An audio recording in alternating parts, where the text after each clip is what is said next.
Hey guys, welcome to my channel, and today's video I am super excited about. This is going to be a horror watch. I haven't done one of these in a minute, so if you're new to my channel and you're not really sure what it is that a horror watch is, basically it's just like my normal reviews, only I review 2 or more films. So yeah, it's been a minute since I've done one of these, but I'm super excited. This was actually requested sort of by one of my Patreons, John Stanton. He is a high tier, which basically means that he gets to request a video every single month. So if you want to know more information on Patreon and benefits, links are in the description along with all of my other social media as always. He requested that I either review The Lost Boys or Fright Night, and so I thought that I would just do both. So again, if you're new to my channel, you may or may not know this, but The Lost Boys is actually one of my favorite films. It's probably my favorite vampire film. And of course I'm wearing one of my Lost Boys t-shirts right now. And so yeah, I'm actually super excited to review this. Have not done a review for this movie on my channel. So yeah, let's just go ahead and get into talking about Lost Boys first. Notice anything unusual about Santa Carla yet? No. It's a pretty cool place. If you're a Martian. Or a vampire. So if you don't know what Lost Boys is about, this movie came out in '87, and it is about these 2 brothers, Michael and Sam, and their mother, who move in with their grandfather in Santa Clarita, which is in California, for those who don't know. And when they move there, Michael becomes infatuated with this girl named Star, who runs with a bit of a bad crowd, and gets himself kind of caught up. And you find out, of course, later on in the film that they are, of course, vampires. One thing that I love within this film is that you meet these guys right at the beginning. You don't obviously know that they're vampires right away. We do have an early kill, and it's kind of, and you can kind of speculate if you've never seen the film, but you do meet them right away. They're really they are the first characters that you meet in the film, and you know that there's something not right with these guys. They definitely give off a bad vibe, and you know that they're trouble, and that you'll definitely be seeing them later on in the film. And then from them and this kind of first kill scene that we have, a security guard gets killed, and then cuts straight to Sam and Michael and their mother just like going down the road, singing, having like a jolly time, just being super happy, having no clue what is coming for them. And the movie does that quite a bit. You have this very like back and forth throughout scenes where you'll have one very dark scene where, you know, Michael is kind of hanging out with this bad crowd, and then, spoiler alert, if you haven't seen the film, he does get turned into a vampire. Not quite, he drinks the blood of one of one of the vampires, but he does not kill anybody, so he's only like partially a vampire. So you're cutting through scenes of him like with the bad guys, and then him dealing with all of this, and then you'll have these like fun, entertaining scenes, but what the film really is focused on is Michael and him kind of dealing with this, him trying not to become a vampire, and his younger brother Sam debating on whether or not basically to kill his brother, and is trying, with the help of the Frog Brothers, to figure out a way to kind of keep Michael alive, not have to kill him, and defeat these other vampires, try to figure out who the head vampire is, which is a big question throughout this film. And the reveal, I definitely feel like it's kind of a bit of a shock reveal at the end, which of course I will get into, but I love the relationship between Sam and Michael throughout this. It really is a very like brotherly relationship. Michael very much like kind of takes care of Sam at the beginning, and then once he's struggling through all of this stuff, he gets kind of slightly annoyed with Sam, but there's no big like bullying. That was something that I kind of really loved about this film. Is 80s film, there's almost always like an older sibling, usually an older brother, who's kind of asshole and a bit of a bully. And in this one, it's not. Like, they have a very loving relationship. They try to take care of each other. When Sam finds out that Michael is a vampire, he works to try to protect him and save him. And yeah, I just kind of love their relationship throughout this. And of course, like, if you have been on my channel for a while, you probably know I'm a big fan of the 80s, just in general, even though I wasn't born until the 90s. And I love the Coreys. So it has Corey Haim, he plays Sam, and Corey Feldman plays one of the Frog brothers.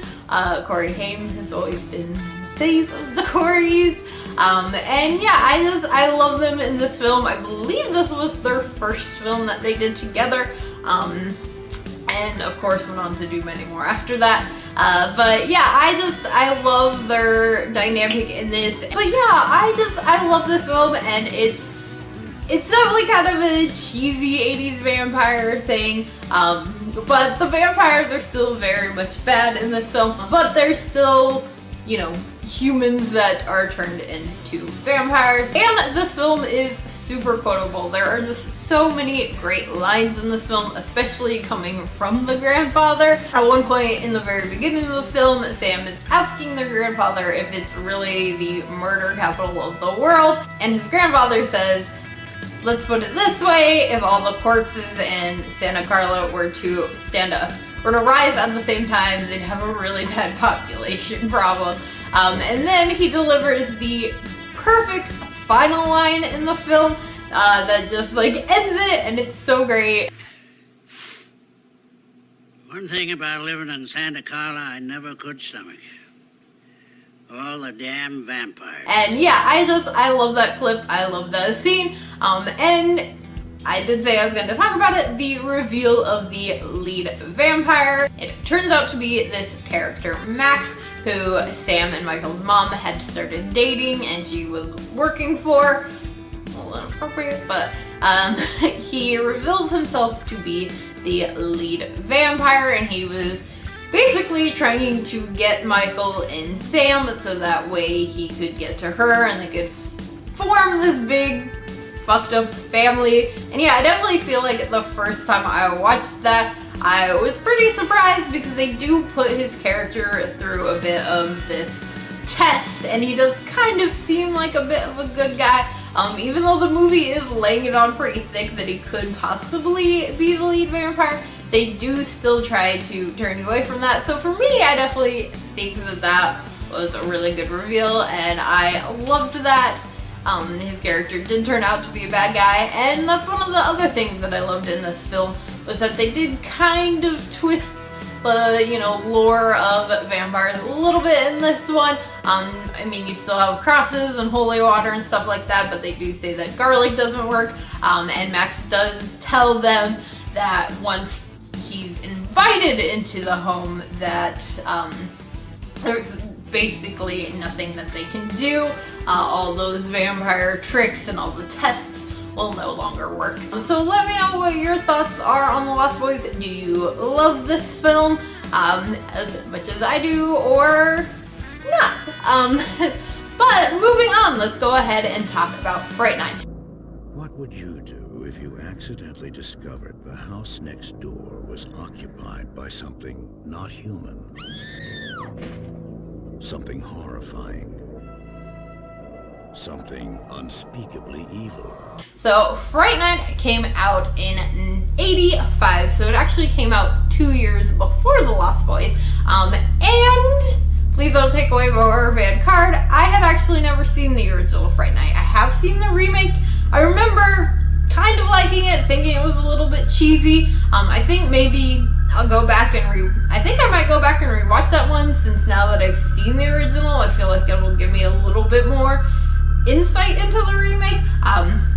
But yeah, let's go ahead and talk about the original. So if you are like me and you had never seen Fright Night and you don't know what it is about, it focuses on this group of 3 friends, starting with Charlie. He's really the main focus in this movie, and he discovers that his new next door neighbor is in fact a vampire who lives with this man who's basically there as like his guard.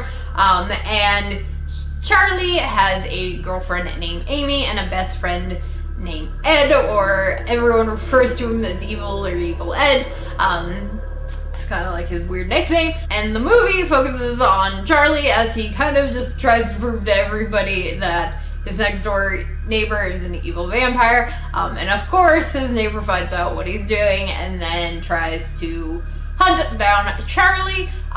I really liked this film. I thought it was really good. I would say at the start of the film, I wasn't really feeling it. I definitely thought Charlie was a bit of an asshole at the beginning. I mean, he kind of like guilts Amy into having sex with him, and then when she's like, okay, he gets like distracted, which I get it, being distracted by whatever crazy vampireness is going on next door, but still, like, that kind of him being a bit of an asshole to her, I was not feeling him. I really thought he wasn't a great protagonist, to be honest, and I think a big part of that was the issue. So I wouldn't say that I ever really came to love Charlie throughout this film, but you know, I get he clearly had a lot going on. But even though I didn't like Charlie that much, I did still really enjoy the rest of the characters. I liked Amy, I even kind of like Evil Ed. He's definitely really obnoxious character, but he's, you know, he's a horror vampire expert, even though Charlie definitely is into kind of that world, and he's watching like this Fright night basically all of the time. I kind of loved his character. As obnoxious as he is throughout the film, he's still kind of a really great character. I also even liked the way the vampire was portrayed in this movie. His name is Jerry. He was very handsome, but the vampire transformation itself is disgusting and horrible. They have like wide mouths with tons of teeth, and their entire face is just wrinkled and disheveled and real gnarly and gross. And I really liked that vampire transformation. I liked the fact that it wasn't just some fangs and they still look super pretty. They do at points, but they definitely transform super ugly. Now, there were some scenes in this film that I really, really liked and definitely wanted to kind of talk about. There is a dance scene. There is a scene where Charlie and Amy basically get trapped in this club as Jerry's stalking them, and he ends up using kind of his vampire mind trick abilities to pull Amy in, and they have this, what's actually really kind of awkward because I'm pretty sure she's supposed to be like fairly young teen, very sexual dance. And there is at one point where she gets, you know, kind of, Amy's able to break out of it for a moment, because she's uncomfortable, but Jerry is able to pull her back in, and he really has this grip on her and is basically making her do things that she wouldn't do otherwise, and it really gives this impact into just how horrible Jerry is, and that he really is a bad guy. You know, he's not just some guy that got turned into a vampire and is trying to live his life. He really, I mean, all of his victims are women. He really is just horrible, and you really hate him, and that scene definitely impacted me for sure. And then there is the spoiler scene with Eddie. Eddie unfortunately does get transformed. At first you believe he's transformed into a vampire. You actually find out later on he gets transferred into a werewolf. That was a little bit confusing. I'm not really sure how exactly that worked. But that definitely was like, oh, sad. You're like, damn it, why did he have to get transformed? But I kind of liked vampire / werewolf Eddie at first. There is what I felt to be actually quite a sad scene where Eddie, he transfers into this wolf.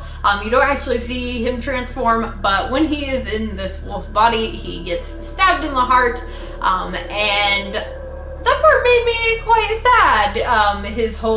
You watch him go from being in this wolf body and like struggling to going into kind of like a werewolf look state into back to his human state. and it's really heartbreaking to actually watch. You're watching this very young kid who, you know, he did kind of go with Jerry and be willing to be transformed, but that's because Jerry manipulated him and gave him all these promises of, you know, a great life and no more being picked on, no more being bullied. And so you just watch this kid sadly die. And you watch as one of the other characters, Peter Vincent, who plays this actor who portrays like a vampire hunter. And yeah, you watch him watch Ed, and it's just quite a very sad scene. And then of course you then have Amy's transformation bitten part in the movie. She does get taken again away by Jerry, and there's this scene where you think it's gonna be a sex scene. They do kind of make out, and then, you know, they're naked, and it kind of gives you that vibes, and you're just like, is this gonna happen? Because this is real awkward, because remember, she's a teen and he's old, like really old, because he's a vampire. And instead he bites her on the shoulder, and there's like this blood that's dripping down. It's kind of like moaning out, and it's a really intense scene, and I actually really liked it because I felt like it definitely kind of played into this idea of like virginity, because the very beginning of the scene, you have her and Charlie, they're kind of debating. She's telling him, you know, like, I'm just scared, I'm just nervous. And then you have that moment where you think it's gonna happen with Jerry, but instead it's a bite, but it still plays into that with the blood dripping down, her kind of like having this moan. And I really, really loved that, and it's definitely like makes the whole thing super intense. And then of course, because of that, you have this moment of, you have a couple moments towards the end of the film, of course, of Jerry kind of having to, of Charlie having to debate of whether or not to kill Amy, but luckily, of course, he doesn't have to, because yay, they're able to kill Jerry. And I would say, like I kind of said in the beginning of the film, I was kind of not feeling it, but from the club scene on, it definitely, everything felt really intense. I was definitely pretty like on the edge of the couch, kind of like I am now, anticipating like what was gonna happen next and how the film was gonna end. And I really liked this film. Like I was saying, like I kind of explained, I loved all the characters, the transformations, those intense scenes, and of course Jerry does end up getting defeated, but you do have this end scene where where it kind of ends the same way it began. You have Charlie and Amy in his room.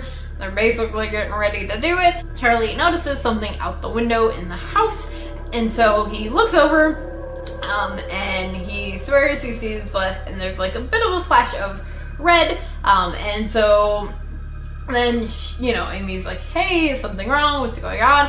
And he's like, no, like, it's okay, it's fine. He just, you know, thinks maybe he's seeing things, so he goes back to her, and it cuts back to the house, and you see kind of eyes glowing, and you hear Evil Ed's laugh, and he quotes something that he says a few times throughout the film. Oh, you're so cool, Brewster. And yeah, I love that, and honestly, I kind of loved how that ended, because there was a part of me, like I said, that was like heartbroken that Eddie was like dead and gone, and then you're like, wait, what? He's not? What is going on? So I do believe there's a Fright Night 2. I obviously have not seen it because this is the first time watching the first one, so maybe I'll have to check that out and see how I feel about that. Let me know what you guys think of Fright Night in the comments below, and also if you would like me to review the other Lost Boys films.